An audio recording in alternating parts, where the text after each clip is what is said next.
బయటికి రాకుండా పెడితే కొంతమంది ఏ రోజుకి ఆ రోజు సరుకులు తీసుకొచ్చుకుని అన్నం వండుకునే వాళ్ళు ఉంటారు కదా, బయటికి రానిట్లేదు. అప్పుడు వీళ్ళు వండుకోవడానికి ఏం లేకపోతే బయటికి వెళ్ళడానికి అవకాశం లేదు. వాళ్ళు ప్రార్థన చేయడం మొదలుపెట్టారు. ఏలియాకి కాకుల ద్వారా దేవుడు ఆహారం పంపించాడు కదా, మనం కూడా ప్రార్థన చేద్దామని. ఒకవేళ కాకులు వస్తే కిటికీలోంచి ఆహారం తీసుకొచ్చి కిటికీ తెరిచిపెట్టి వీళ్ళు ప్రార్థన చేస్తా ఉన్నారు. ప్రభువా మాకు ఆహారం పంపించయ్యా, ఏలియా కాకుల ద్వారా ఆహారం పంపించావు కదా అని.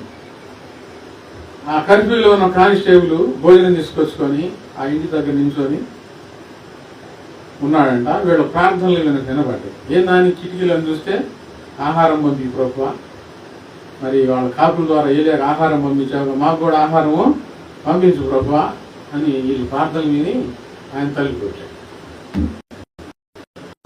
తలుపు కొడితే వీళ్ళు తలుపు తీసేసరికి కానిస్టేబుల్ గారు, ఇది ఆహారం, ఈ కవర్ తీసుకోండి, భోజనం చేయండి.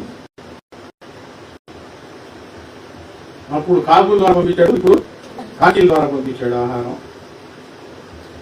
ఇది రెండు ప్రార్థన ఇది జరగదు అన్నదానికి ప్రార్థన నిరీక్షణ ఆధారం.